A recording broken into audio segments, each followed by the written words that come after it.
Assalamualaikum warahmatullahi wabarakatuh. Bertemu kembali dengan saya Diki Fernando, salah satu mahasiswa Universitas Unsera, Fakultas Teknologi Informasi dengan NIM 1121948. Kali ini saya akan menjelaskan aplikasi yang sudah saya buat sebelumnya. Ini adalah tugas dari kuis PBO 2 sebelum UTS. Jadi membuat aplikasi sederhana Gojek. Berikut yang sudah saya buat sebelumnya, sudah pernah saya coba juga. Jadi kalau kita klik refresh, sudah ada datanya. Jadi ini ngelink dengan database. Oke, yang pertama adalah kita buat desainnya dulu. Oke, langsung saja kita buat desain seperti ini. Ini tinggal kita sesuaikan seperti yang sebelumnya ya, input JFrame, input JPanel, kemudian warnai, dikasih logo ini menggunakan label. Kemudian nomor customer saya pakai txt field, nama juga txt field, dari ke juga txt field, dan total jarak saya menggunakan combo box yang sudah saya model sebelumnya. Saya tentukan 1 sampai 50. Kemudian total pembayaran juga txt field, tombol simpan, tombol hapus, tombol refresh, tombol cari, dan ini juga untuk menginput cari di txt field. Kemudian untuk tabel saya menggunakan di sini ada di swing control, sini ada tabel. Nah, ini kita buat tabel.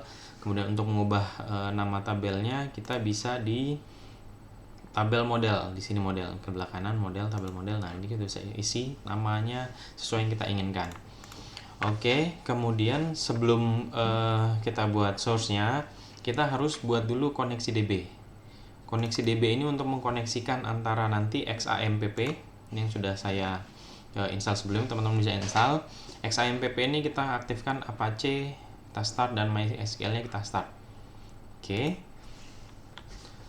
Setelah kita start, selanjutnya adalah kita buka localhost. Terserah ininya browsernya apa. Saya pakai Google Chrome. Kita buka localhost, kemudian di phpMyAdmin kita buat new, namanya Gojek.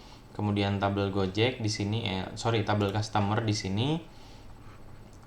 Untuk isiannya kita buat ada 6 tabel, namanya nomor customer, nama, dari ke jarak, harga sesuai dengan tabel yang kita buat di tempat sebelumnya. Nah, di sini untuk nomor customer saya bikin contoh nih. Saya buat AI. Kemudian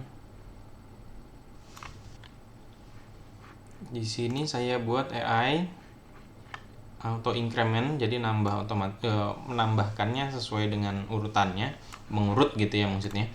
Kemudian kita buat si nomor customer ini sebagai primary. Ini untuk acuan nantinya ketika kita pilih cari atau hapus, acuannya apa? Acuannya dari nomor customer. Setelah ini semua kita buat, untuk nomor customer saya pakai integer, nama dari ke ini karena inputan kita buat dari inputannya teks jadi varchar, jarak dan harga ini juga integer karena berbentuk angka. Oke, balik lagi ke halaman yang sudah kita buat. Sebelumnya kita buat koneksi DB dulu tadi. Koneksi DB ini di dalamnya sudah saya buat import public class. Nah, ini di sini namanya ini harus sesuai nih dengan yang sudah kita buat tadi. Nama database-nya adalah Gojek, saya buat Gojek. Kemudian ini adalah notif apabila koneksi berhasil atau koneksi gagal. Oke, kemudian adalah di libraries kita tambahkan MySQL JDBC driver. Nah, ini untuk mengkoneksikan nantinya. Kemudian halaman transaksi ini sudah saya buat sebelumnya, importnya. Kemudian ini string untuk buat koneksi dengan yang database-nya tadi. Kemudian untuk di total pembayaran,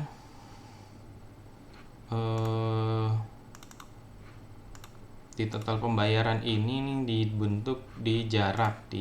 Kalau jadi permintaan dosen adalah 1 sampai 5 itu masih 10.000, lebih dari itu kelipatannya 2.000. Nah, ini saya buat di bawahnya ini pakai jarak, total jarak tadi get select item dari combo box, price-nya kurang dari 5 10.000, lebih dari 5 20.000. Begitu seterusnya. Kemudian sudah selesai. Nah, untuk yang cari,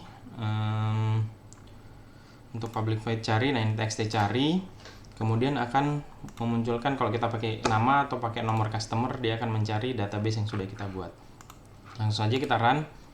Contoh, ini refresh data yang sudah ada nih. Ini saya buat contohnya 1003, namanya Diki, Tangerang ke Serang misalnya. Totalnya 7, kemudian simpan, secara otomatis dia akan tersimpan di sini. Nah, misalnya kita mau cari ini 1002, cari, maka akan muncul hanya 1002. Ini kita refresh lagi, muncul lagi yang lainnya. Nah, kalau kita mau menghapus, misalnya yang 003 kita hapus, ini kita klik, kemudian hapus, maka data berhasil dihapus. Nah, ini yang bisa saya sampaikan. Mudah-mudahan sesuai dengan apa yang diharapkan, ditugaskan oleh dosen. Terima kasih. Wassalamualaikum warahmatullahi wabarakatuh.